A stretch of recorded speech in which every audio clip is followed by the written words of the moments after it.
Oi, pessoal.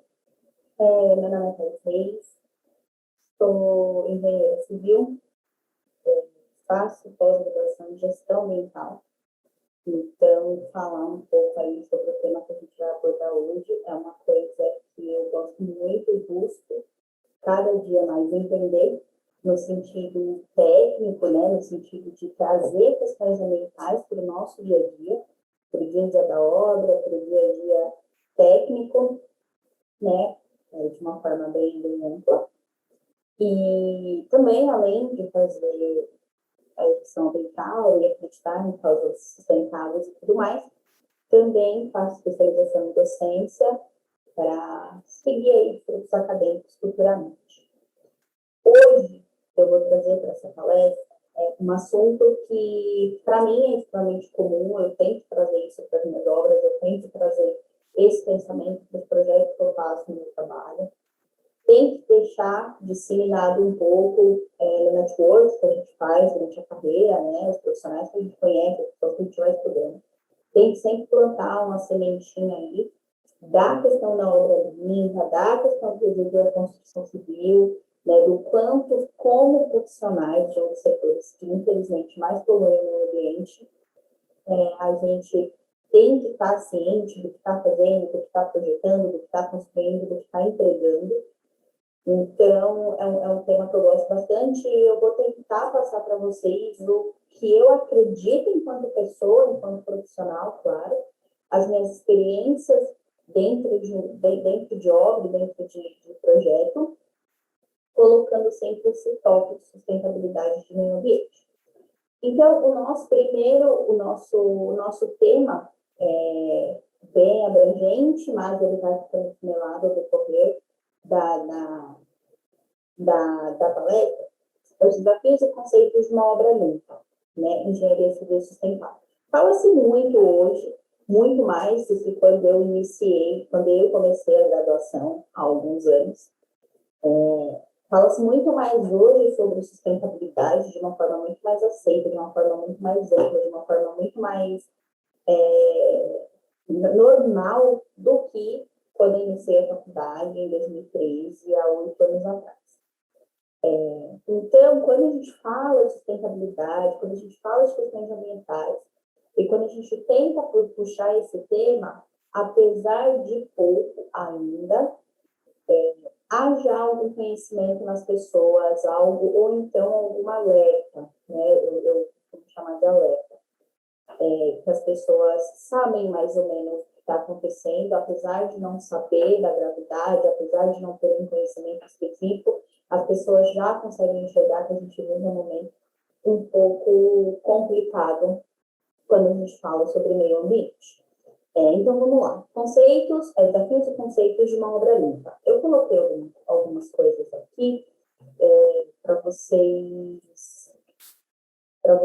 entenderem, né? Então, vamos lá. O conceito de obra limpa, ela não está ligado com obras sem poeiras e sem sujeiras da rotina do canteiro. Né, está diretamente relacionada com uma obra com uma geração de menos resíduos e sendo, consequentemente, menos poluente. O mundo ideal é que a gente consiga não gerar, né, o não gerar o resíduo, não gerar o lixo, né, que muitas vezes se torna lixo, a diferença do resíduo para o lixo. O lixo, ele, infelizmente, é um material que a gente não consegue reutilizar, a gente não consegue reciclar. O resíduo a gente já consegue usar, nem que passe por um processo industrial novamente, a gente consegue usar aquele material novamente, mesmo que para uma outra destinação, mesmo que para um outro setor que não seja a construção civil. O lixo não, o lixo ele já foi decretado a não dar mais para reciclar, né? Então, são coisas diferentes aqui, né? Obra limpa é realmente sobre o resíduo que a obra gera, tá? Então, eu coloquei algumas informações aqui, que no Brasil nós produzimos 122 mil toneladas de entulho por dia. Vou falar novamente para que fique forte. 122 mil toneladas por dia. Então, para evitar esse problema, o CONAMA está colocando observação aqui embaixo, é o Conselho Nacional no Meio Ambiente, que rege as leis, e todas as questões ambientais aí do governo federal, dos estaduais, enfim, já é uma coisa bem mais específica, né, que eu não vou aprofundar muito aqui, que não é a ideia da nossa palestra. Em 2002, né, a Resolução 307, que estabelece diretrizes, critérios e procedimentos para a gestão de resíduos sólidos na construção civil. Então, em 2002, foi aquele boom de assim, precisamos dar uma atenção para esse setor que vem poluindo, para esses resíduos que são gerados, e eles classificaram algumas coisas, eles modificaram, eles impuseram, né, algumas coisas para nós que somos do setor. Então, vamos lá.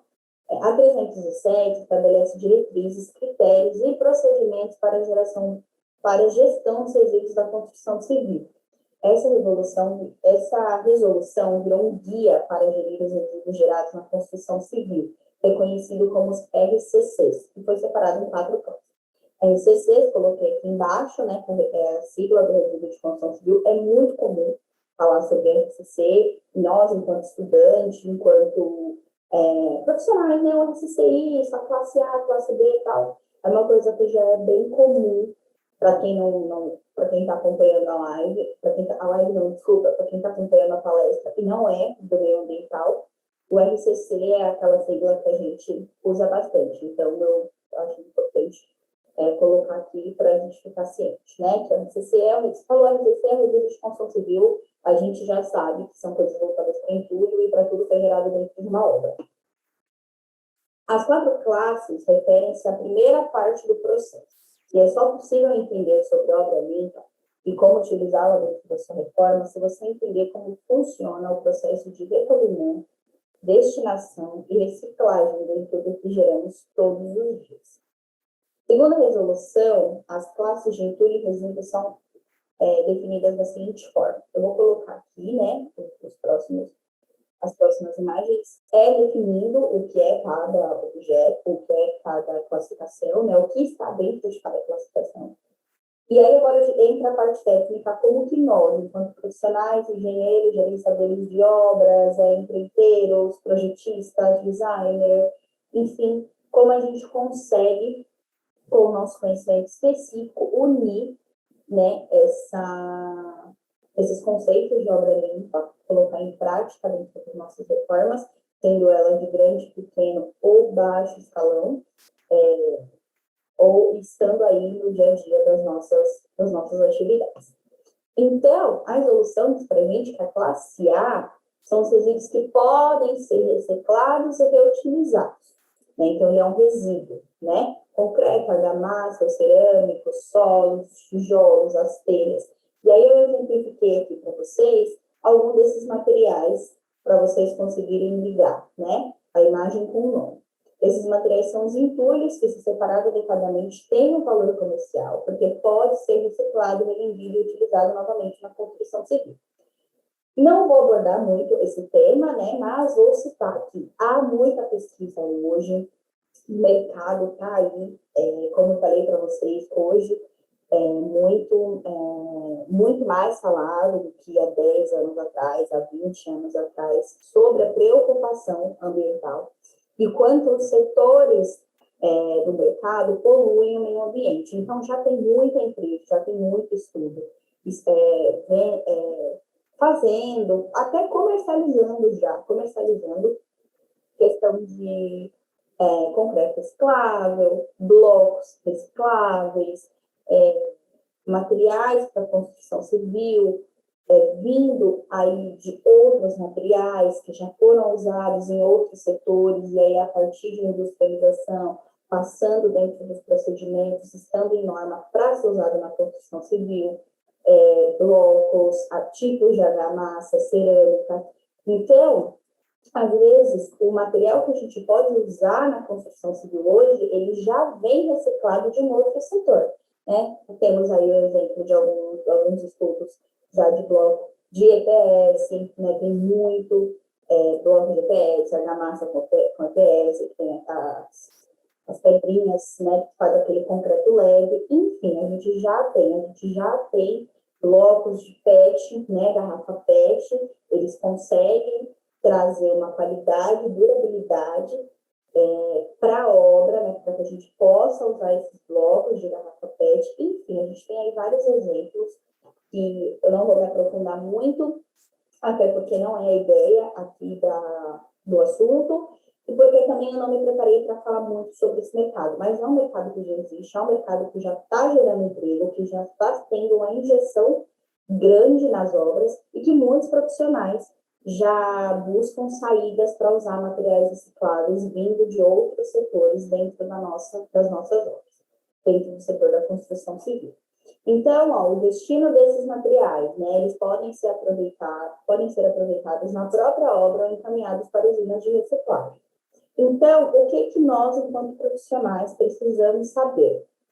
Vamos começar uma obra, de repente é uma reforma, né? A gente vai tirar paredes, a gente vai tirar, enfim, portas, janelas, e a gente pode destinar isso para uma reciclagem, sem que coloque diretamente uma disposição final incorreta, né? Levando para os aterros sanitários ou até para lixões, que é proibido no Brasil, mas existem, infelizmente, muitos clandestinos, e a gente precisa estar sempre alinhado com o plano da cidade que a nossa obra está localizada. Por exemplo, São Paulo tem uma diretriz, né? Tem uma destinação específica para os resíduos de obra na cidade de São Paulo. Rio de Janeiro, a mesma coisa. Cidades do Nordeste, a mesma coisa. Então, a gente sempre precisa estar alinhado com a política de resíduo de obra da cidade que a gente está e do estado. Eu acho muito importante quando a gente está falando de obras, principalmente obras maiores, que tem uma possibilidade de ter uma fiscalização mais assídua, a gente está sempre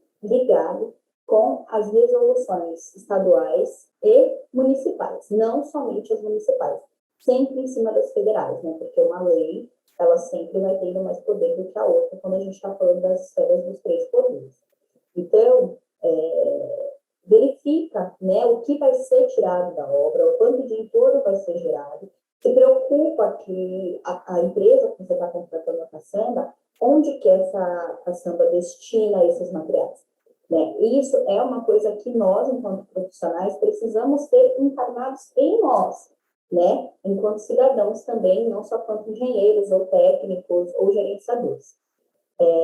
Então, vai fazer uma obra, vai fazer uma obra, vai ter uma reforma, vai sei lá, ampliar os espaços para reforma residencial, vai ter um resíduo que, enfim, tirou uma parede, porta, janela, piso, para onde a gente vai destinar? Né? Então, trabalhe com empresas sérias, né, que vão fazer retirada disso e vão entregar em pontos que vão ser reciclados ou vão ser reutilizados. Sempre adotem, principalmente se vocês forem empreendedores, no meu caso, eu trabalho com obra residencial de pequeno e médio porte e obra comercial de pequeno e médio porte.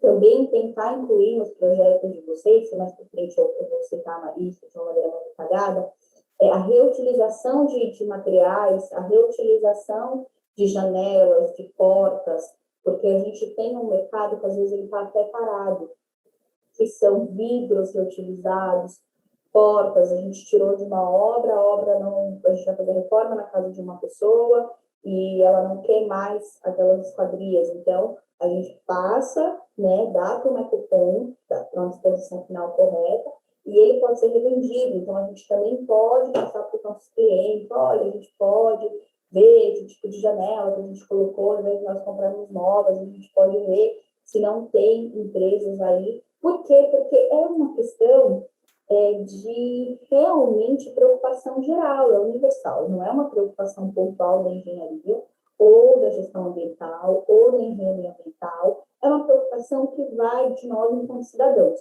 Né? Então, eu acho que usar esses gatilhos também é importante.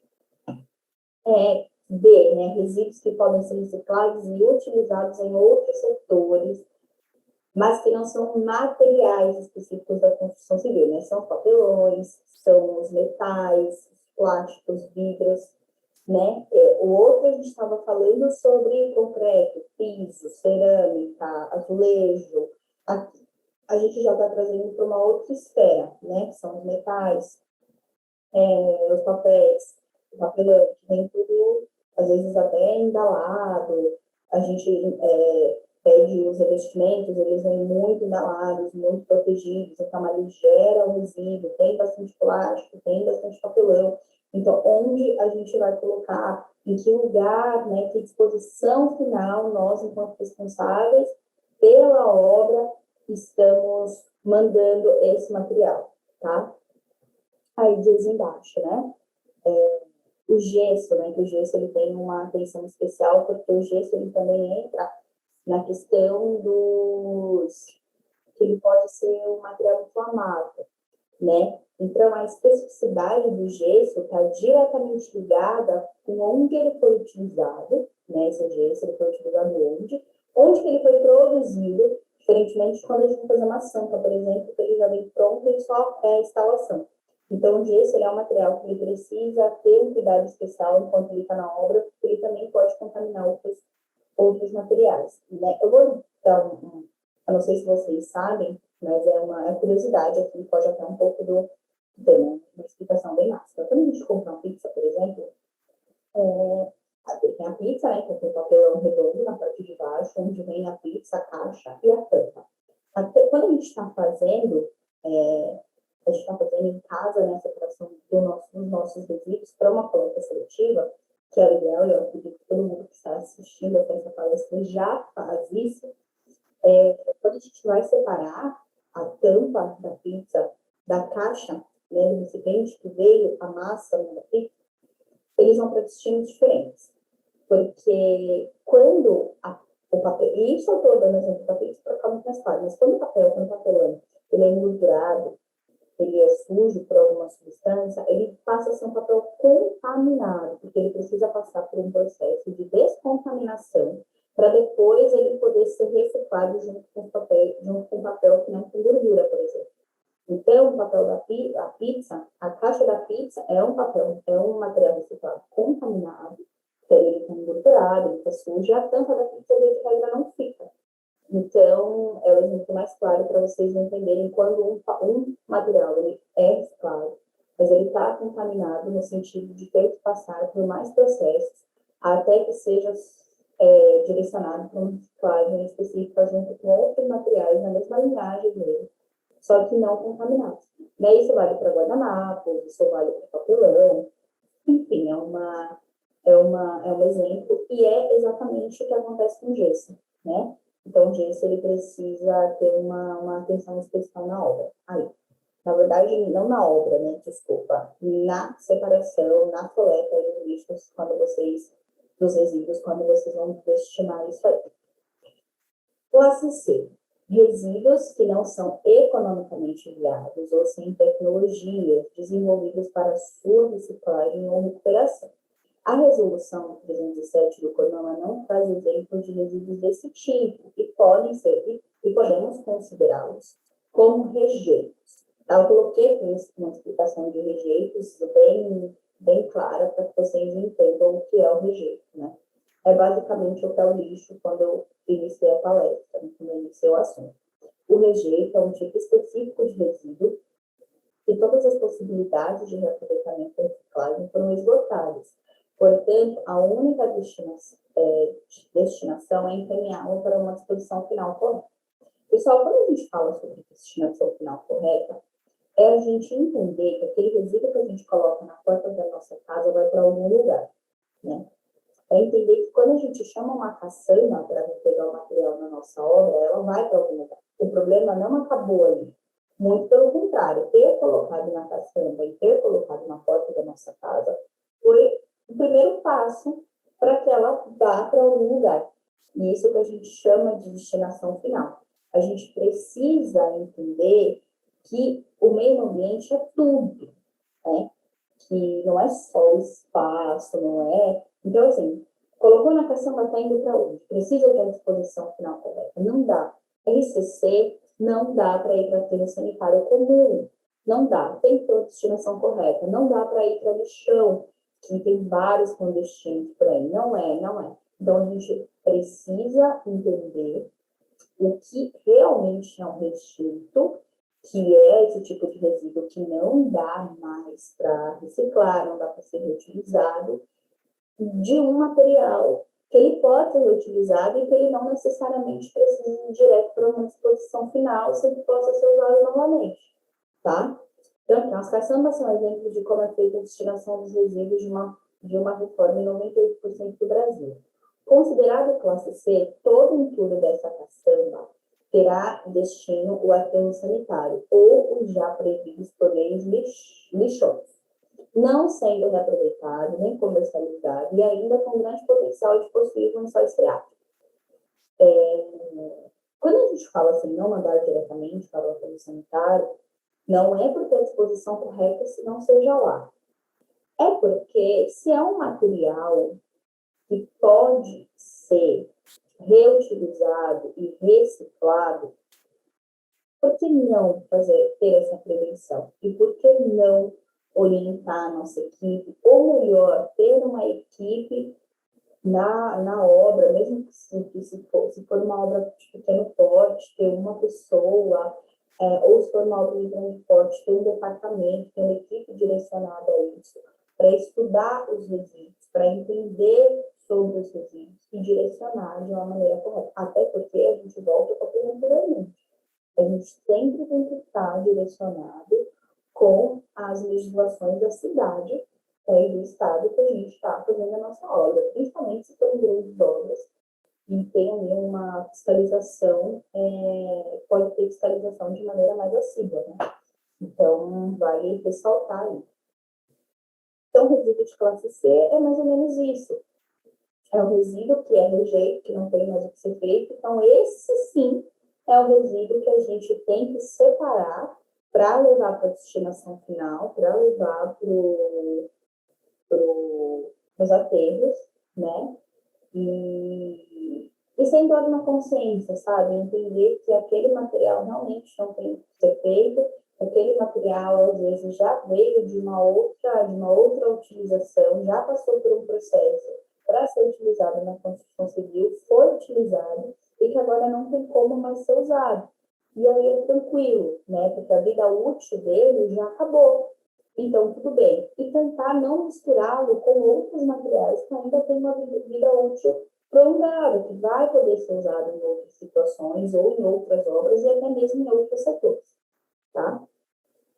O D, né? Os resíduos perigosos de classe humana, que são as tintas, os solventes, os materiais de classe A, B ou C contaminados, os óleos, o amianto, as telhas de amianto. Então, aqui, quando a gente fala sobre resíduos perigosos, a gente precisa sempre ter Na verdade, a gente precisa ter cuidado em todos os sentidos, porque é o que eu falei para vocês, o resíduo ele está ali, ele está no espaço, o espaço é nosso, nós usamos, nós, seres vivos, seres humanos, ele não faz desse planeta. Mas quando a gente fala sobre resíduos, existem muitos estudos, existem muitos casos, não é o momento da gente trazer isso agora, mas, por exemplo, a telha de amianto que causa determinadas doenças,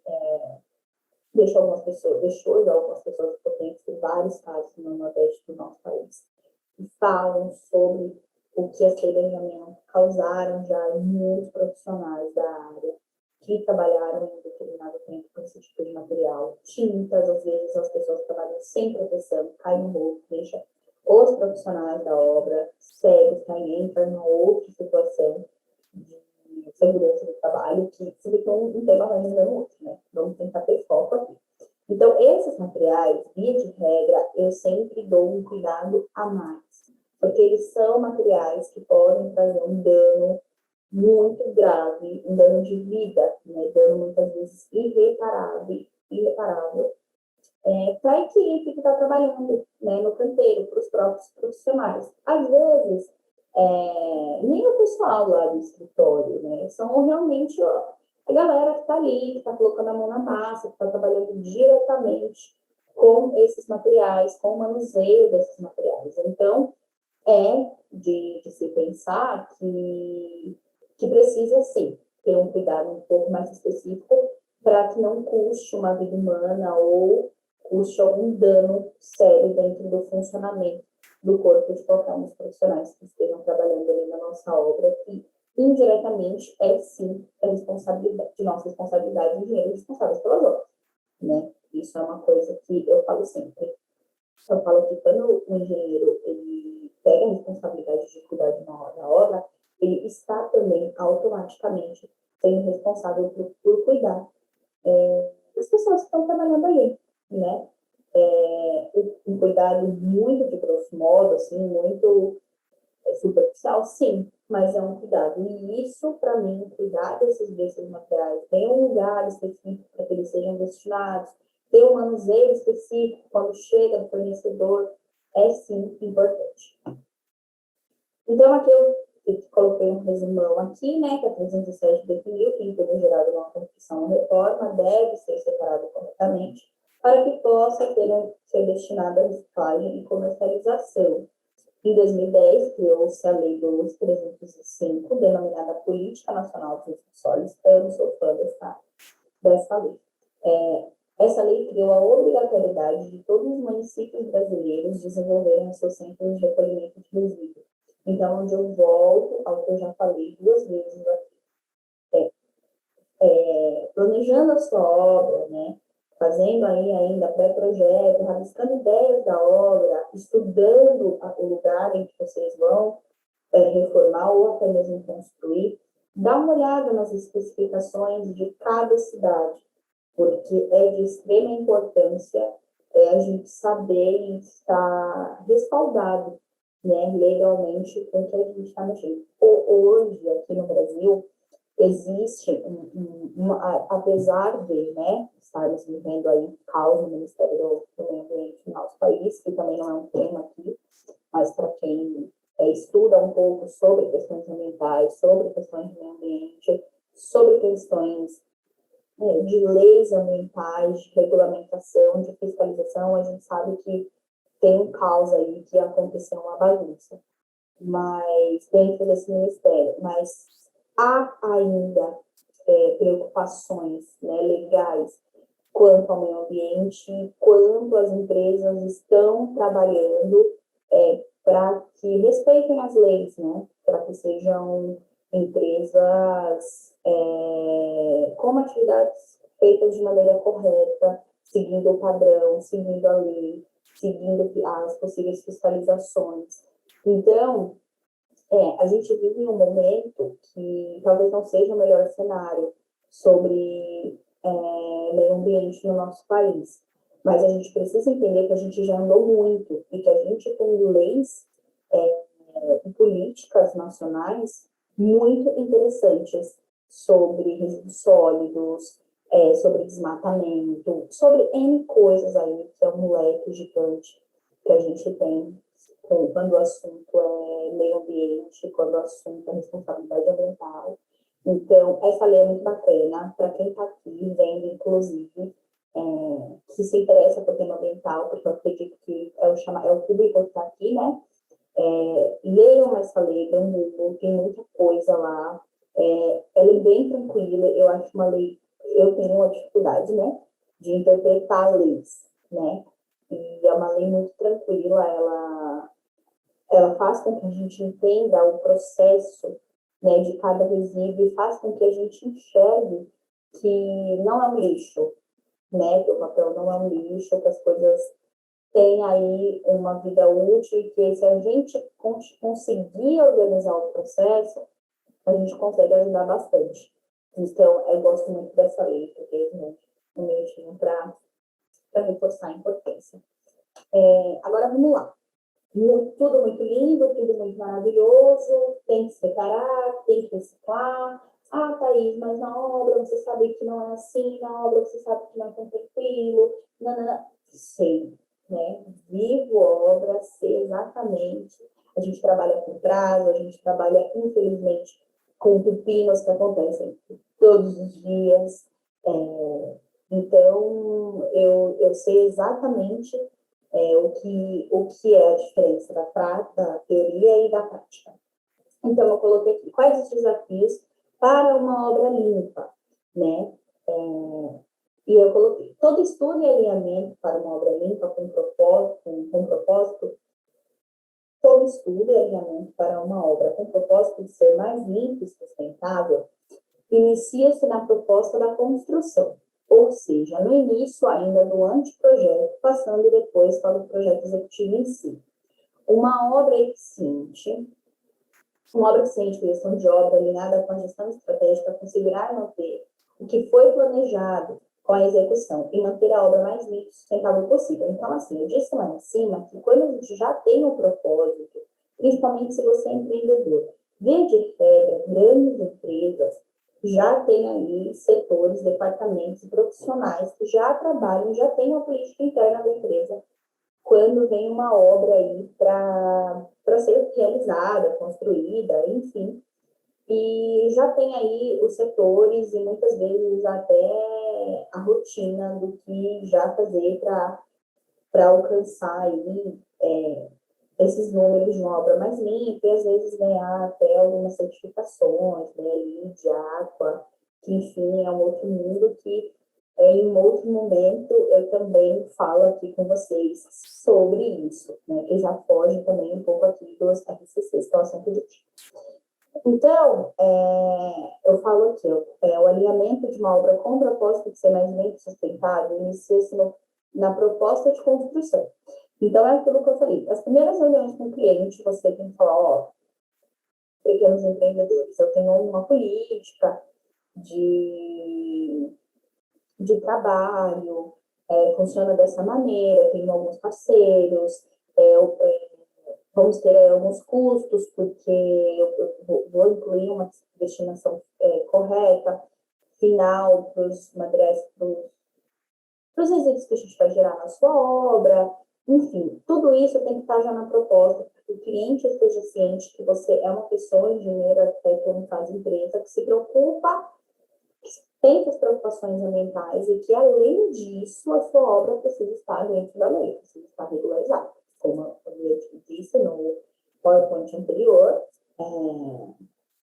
existem leis municipais, né, que a gente precisa ter a destinação correta aí dos resíduos gerados em todas as obras, né? Então, ao meu ver, começa aí, né? O primeiro desafio é você ter um cliente, você conseguir apresentar para ele a maneira que você trabalha, deixar claro para ele qual é uma das suas preocupações, além de entregar um trabalho de qualidade, um trabalho bem feito, você quer também fazer uma maneira correta para o próprio planeta, né? E eu acho que quanto mais a gente fala isso, dissemina isso para os nossos clientes e para os nossos parceiros e para os nossos fornecedores, que liga para você e fala, eu quero falar com engenheiro responsável, a gente trabalha assim, assim, assim, tá, mas seu material veio de onde? Seu material vai para onde? Qual a resposta que você me dá? A gente consegue criar uma corrente muito maior de pessoas que se preocupam, além com a qualidade, durabilidade, técnica e benefícios da obra, do que você vai entregar, também como vai ser feito isso, né? Então, eu acredito que começa ali e, em sequência, a partir desse momento que foi alinhado entre cliente e empresa, que eu acho que isso fica muito quando a empresa é de pequeno porte, né? Quando eu falo nós dávamos a cara lá para engenheiros para falar. Quando são para reformas menores e tudo mais, que nós somos empresários e engenheiros, né? Porque empresa grande, como eu falei, às vezes já tem departamento, às vezes já tem o seu nicho estabelecido e o próprio cliente já sabe que aquela empresa trabalha daquela maneira. E aí, a partir disso, a empresa e o cliente estando de acordo, entendendo que precisa funcionar dessa maneira, aí a gente vai para a parte da gestão, né? A gente precisa ter uma gestão, a gente precisa ter uma gestão estratégica para conseguir alinhar isso, é aquilo que eu falei entre a teoria e a prática. E aí a gente consegue, né? A gente consegue ter, e acho que também a experiência, né? De repente, a primeira obra que você pega para fazer assim, ela fica um pouquinho, a segunda, como tudo, e como todos os processos dentro de uma obra. Acho que isso vale ser ressaltado, sabe? Eu acho que é o primeiro passo, eu acho que é nosso olhar como profissional, para entender que, além de leis, a gente não tem mais lugar para colocar os resíduos que a gente gera, até dentro da nossa casa. Você imagina o que a gente gera nas nossas obras. Algumas atividades para organização são planejamento, cuidado com a obra, cronograma detalhado, gente, cronograma é tudo, tudo. Orçamento das obras corretos, né? Relatório diário de obra, gente. Isso aqui enfim, também para quem trabalha com obra, para quem está lá todos os dias, 5, 6 dias na semana, para entender o que está acontecendo, para saber o que foi feito, para saber o que não foi feito, o que ficou a fazer, né? Organização do estoque, boa comunicação com a equipe, controle financeiro, propósito, gestão estratégica. E propósito, coloquei propósito 2 vezes, desculpa. Quando eu falo aqui propósito, pessoal, é que quando a gente vai tomar conta mesmo de uma obra, né? De um grosso modo, eu acho que todos ali têm um objetivo em comum, desde a equipe da limpeza até engenheiros e responsáveis, diretores, quando a gente fala de grandes obras, de grandes construtoras, a gente tem um grande objetivo, que é entregar para o cliente um trabalho feito, né? Que é entregar para o cliente o que a gente está fazendo lá, construir um prédio de 20 andares ou trocando o piso da casa de alguém. E quando eu falo sobre propósito, eu acho que é o objetivo com um pouquinho de purpurina, sabe? Com um pouco de brilho. Então, se a gente consegue, enquanto coordenadores de obra, gerenciadores, né? Trabalhar ali no gerenciamento, ver o que está acontecendo, se a gente conseguir imprimir para a nossa equipe, que a gente tem, além do objetivo, a gente tem um propósito final, que é fazer com que aquela obra ela seja organizada, que ela seja uma obra menos poluente, que ela seja uma obra que no final vai te dar orgulho de alguma maneira. Eu acho que todas essas outras coisas de cronograma, de organização, de boa comunicação, ela fica muito mais fácil, porque a equipe em si entendeu qual é o propósito, tá? Então, propósito ficou repetido, mas por um erro, mas é isso, propósito, propósito. A gente precisa entender que a construção civil polui muito, gera muito resíduo, e não dá mais para pensar. A gente pode colocar esse exemplo aqui como o Covid. O Covid é um vírus transfronteiriço, né? Não começou, a gente não sabe como, e tá aí, tomou conta do mundo inteiro. É a mesma coisa com a poluição. A poluição, ela não é pontual, né? E ela vai passando até que se contamina a um ponto que fica muitas vezes fora do nosso controle. E fica, e está. Eu acho que isso é importante, tá? E agora, qual a responsabilidade social e técnica que o engenheiro tem dentro desses conceitos? Precisamos ter um olhar mais criterioso dentro das obras em relação aos resíduos gerados. E melhor, precisamos criar saídas e logísticas para alcançarmos resultados melhores, como o não gerar resíduos, potencializando a reciclagem de materiais vivos de outras obras, por exemplo, podendo oferecer a mesma qualidade e durabilidade. É entender que desenvolver e crescer precisa estar diretamente ligado com preocupações ambientais. Não há desenvolvimento sem estratégias ou pensamentos sustentáveis. Não existe obra, não existe melhorias, que é o papel da construção civil, se não existir um ambiente saudável. É assim, qual é o papel do engenheiro? Trabalhar da melhor maneira, de técnicas exatas, né, enfim.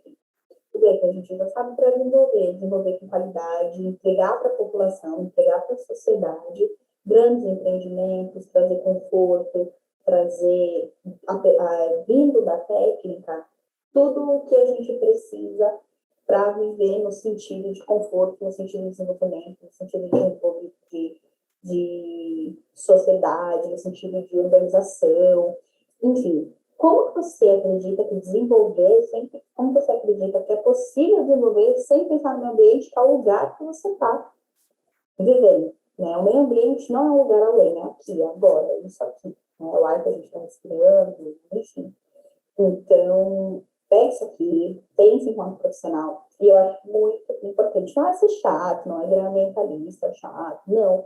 É só entender que a gente, na nossa profissão, a gente pode também ter esses pensamentos. E a gente pode fazer com que seja melhor, né? Obra limpa, geração de menos resíduos, até não gerar os resíduos, até usar na sua obra materiais que vieram de outras obras, que foram usados em outros lugares, que tem aquilo, tem uma vida útil que a gente pode utilizar.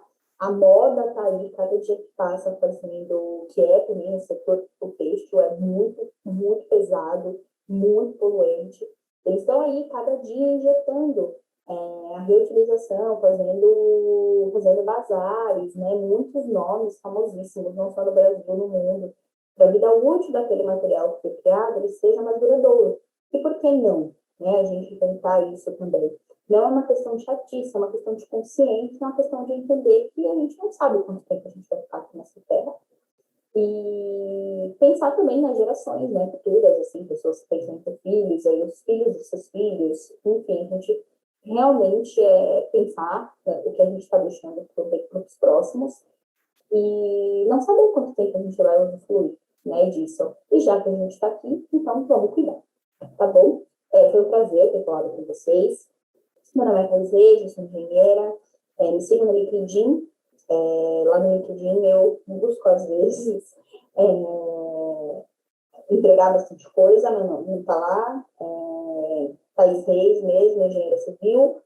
E a gente vai tendo sempre uma troca, vai sempre falando, espero estar aqui nos canais, como sempre com vocês, em públicos maiores, divulguem aí as palestras. E muito, muito obrigada, foi de verdade um prazer.